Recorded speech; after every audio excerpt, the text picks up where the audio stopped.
Away they go. 5A bootlegs from the outside. Manila style Danori inside. Royal Aires. Santiago also rising up is entry number 3, and this one Speed Admiral. Manila style bootleg Speed Admiral is racing third by Dr. Choice. Danori inside, rising up is Fabiola.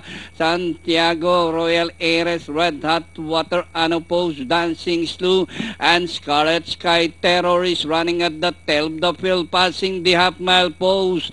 Dr. Choice now the leader. Manila style Fabiola is moving up in third. Bootlegs is racing in fourth. And Santiago and running by the Speed Admiral. Rounding the far turn, Dr. Choice, Fabiola, Bootlegs on the outside, taking the second spot as they race the last 450. Dr. Choice, Fabiola, Bootlegs on the farther outside. 3 runners are now fighting it out for the lead. Dr. Choice in the middle, Bootlegs on the outside. It's still Dr. Choice, Bootlegs rushing up now to take the lead.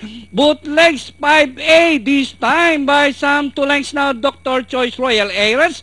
And finally 5A Bootlegs, the horse of Mr. Puts Puyat, second Dr. Choice, Royal Aires, Unopposed. And for your Pentafecta number 6, Santiago. Wala mo yun, Toberstone.